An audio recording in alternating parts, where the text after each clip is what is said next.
My hand stopped on the doorknob. A few seconds of silence inside. Then Jace's voice, calm and flat. No emotion at all. Mom, you know what I want. I knew it. You're still doing this for Nina. Let me tell you, you're our family's best heir. But Nina will never set foot in this family. Using Clara to spite us won't work either. I stood there, completely frozen. What were they just saying? For Nina? Who is Nina? A wave of panic, a suffocating sense of dread like icy water swallowed me whole. I leaned on the wall, hid back in the ward. After a few seconds, I pulled out my phone with shaking hands, sent a message to my private investigator. Find out everything about Jace and Nina. The more details, the better. Every minute waiting, every second felt like torture. His mother's sharp accusations and Jace's calm words. You know what I want echoed in my mind over and over. My phone buzzed. I opened it with trembling hands. Inside was a thick stack of files, along with many photos. Nina Vance is the Vance's eldest daughter. Jace's first love. Perfect match, equal status, both beautiful. Known as the golden couple in elite circles. 3 years ago, they were about to marry. Her pre-wedding exam showed she can't have kids. For a top family like the Carters, having an heir is the top priority, so the Carters were firmly against it. But Jace insisted on marrying her anyway, so the Carters started to strike back, crushing the Vance family's business. The Vances couldn't take the pressure. Nina broke up with Jace in tears. Jace began blind dates after that, but he didn't like any of the women, until he met me, the famously ugly woman in the circle. And then everything clicked. He married me not because I was special, not because he saw who I really am inside. It was because I was the ugliest, most embarrassing woman of all his blind dates. The perfect tool to anger his parents and force them to give in.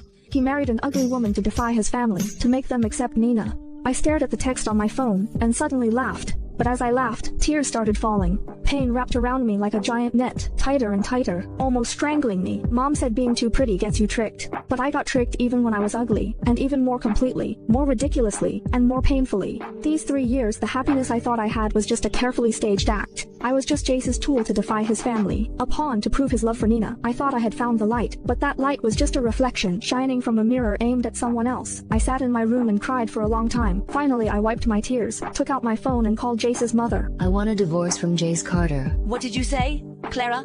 Look at you, how dare you ask for a divorce? Do you know how many women in this city are begging to marry Jace? How I look is none of your business. This divorce is happening. If you Carters won't agree, I'll get a lawyer and go through legal channels. It'll get ugly. Nobody wants that.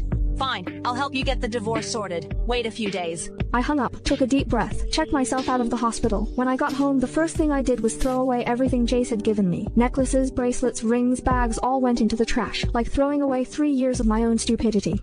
A few days later, Jace came back. The burns on his back hadn't fully healed. He couldn't walk fast, but he still wore a sharp suit, posture straight, face handsome and clean. He was as gentle as always. Why are you sitting here? The maid said you've barely eaten these days. I looked up at him. Every time I saw this face before, my heart would race. Face flushed, ears hot. But now looking again, all I felt was coldness and distance. Jace didn't seem to notice the change in my eyes. Or maybe he had never truly noticed my eyes at all. He glanced at the calendar on the wall, then naturally took my hand. Are you upset because I didn't stay? Today's your birthday. I booked the most luxurious hotel downtown, planned a dinner. It's still early. Let me take you to pick out a dress, okay? In the past, if he remembered my birthday and planned a dinner like this, I would have been over the moon. But now all I felt inside was a hollow, cold laugh. I didn't expose him, just nodded slightly. Jace took me to a luxury dress shop. Right as we walked in, his phone rang. You pick, I'll take this. He stepped aside. I didn't care, just browsed the dresses on my own. I spotted a champagne-colored gown, simple and elegant. Wrap this one up for me. I'll take this dress. When I turned and saw who spoke, my blood ran cold. Nina Vance. That bright, confident face from the photos, the one always beside Jace, was right here, alive in front of me. She wore an off-white suit, long wavy hair, flawless makeup. Her eyes had this natural superiority. She stared at me with a half smile and at the champagne dress in my hand. Nina stepped closer, her voice soft, but her tone wasn't polite. Sorry, I want that dress too. You were here first, I know, but I think it suits me better. Why don't you let me have it? Sorry, no. I really like it. Miss, with a face like yours, it doesn't matter what you wear. So why not do a good deed and give it to me? We stood there frozen, the air between us thick with silent tension. What's going on? He ended the call and saw this. His brow furrowed, almost unnoticeable. Nina saw him. Her eyes lit up instantly, but her hand stayed on the dress. Jace, you're here too, so she must be your wife. If I'd known she was Mrs. Carter, I wouldn't have fought over it. Let Mrs. Carter have it. She let go, as if her insistence just now was a joke. But then, Jace reached out and took the champagne dress right out of my hand, handed it to Nina. No need to give in. This one suits you. Go try it on. A flash of triumph crossed Nina's eyes. She took the dress and smiled at me, then turned and walked into the fitting room. My hand hung frozen in the air. My fingertips still felt the fabric ripped away. Jace finally turned to me. like he'd just handled something trivial. Clara, that was Nina, an old friend of mine. She's straightforward, but she means no harm. It's just a dress. We'll pick another one. You might as well just be honest. You said it suits her better. Isn't that just your way of saying this face of mine doesn't deserve any pretty thing? Jace froze for a moment. He didn't expect me to push back like that, or to say it so directly, the truth everyone pretended not to see. He quickly composed himself. A hint of helplessness crept into his voice. That's not what I meant. If I thought you weren't good enough, why would I have married you in the first place? Yeah, why? Because I'm just ugly enough. The perfect tool, the perfect pawn to anger the Carters and force them to give in. Ever since I was little, hiding my real face, I've heard so much mockery. Classmates whispering, blind dates throwing insults. My father's sighs. Those words were like needles. After enough pricks, you go numb. But Jace was different. These 3 years, his gentle reassurances, his quiet defenses of me, even risking his life to save me, slowly like warm water, they softened my frozen heart, made me hope for things I shouldn't have. And then, with his own hands, in the calmest, most casual way, he shattered that fake warmth completely. That hurt even more than outright cruelty. I choked back the sob in my throat and the wave of pain crashing inside me. I didn't say anything, just turned and walked to another rack, grabbed a plain black dress without even looking. Then the fitting room curtain pulled open. Nina stepped out. The champagne dress shaped her curves, made her porcelain skin glow. Stunning. Miss Vance, that dress is made for you. It fits you like a dream. Jace's eyes also landed on Nina. His gaze was deep, her reflection was clear in his eyes. That usual coldness in his gaze, for a moment it softened. A flicker of the love I had searched for but never once saw in his eyes for me. It was just a flash, but I caught it. My heart felt like it was being squeezed by an invisible hand. It hurt so much I could barely breathe. Jace, do I look good? Very good. Nina's smile grew even brighter. She walked over to Jace, naturally tucked her hair behind her ear. Oh right, I heard tonight's Mrs. Carter's party is at the Royal Grand Hotel. Jace nodded. I happen to be free tonight. If Mrs. Carter doesn't mind, I'd love to come celebrate your birthday. Of course not. You're welcome to come. The Royal Grand's top-floor ballroom was brightly lit. The birthday party Jace had prepared for me was extremely lavish. He had invited half the city's elite. I wore that plain black dress, thick bangs and glasses still hiding my face as always. Standing next to Jace, I looked like an outsider who didn't belong. I could feel eyes on me from every direction, curious, probing, mostly undisguised contempt and snickering. What was Jace thinking? Marrying her?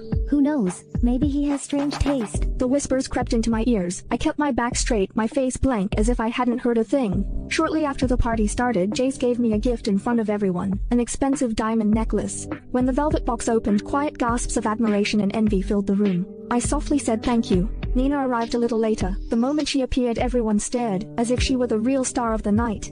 Nina walked up to me. Sorry I'm late. Didn't have time to get a gift. Hope you don't mind, Mrs. Carter. Let me embarrass myself and play a song to wish you a happy birthday.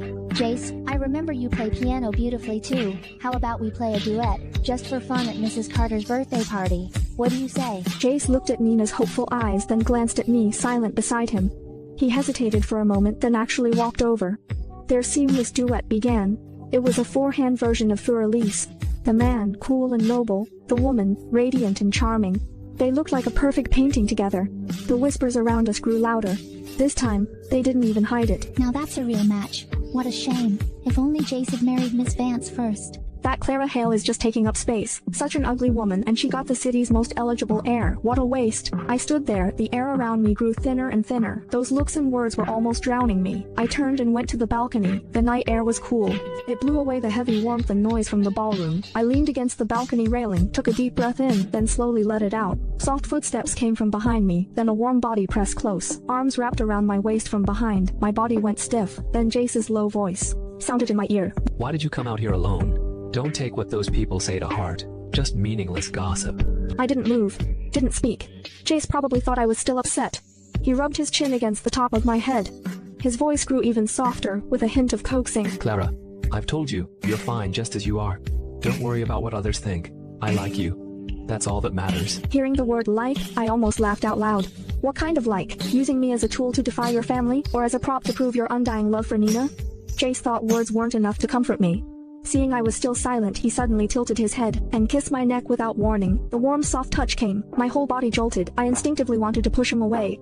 Then, the balcony glass door was pushed open. Nina stood at the doorway, a smile she couldn't hide in time still on her face. When she saw us embracing, especially Jace's kiss on my neck, her smile froze instantly. Her face went pale. Tears quickly welled up in her eyes. So, sorry, I'm interrupting. Her voice was choked. She turned and ran off. She seemed embarrassed. Jace let go of me almost immediately. Wait, His this is expression wild. clearly changed. A girl His gets eyes trapped in a followed book Nina world had again. disappeared. Now she There has was to still a hide worry from the and a hint tyrant of emperor conflict. she used to He love. quickly looked back He's at even me. crueler than His tone before, returned to calm. and she's his Don't fake dwell on moon. what happened But if she before. fails to I change like him in you. 3 months, That's all that the whole matters. world gets Let me erased. step out and make Will a she call. survive the He hurried palace? off after her. What's the I secret stood behind there his staring at madness? the empty Watch doorway. to see if she can I tried to rewrite smile, history but and couldn't save even both force him a and bitter one. herself.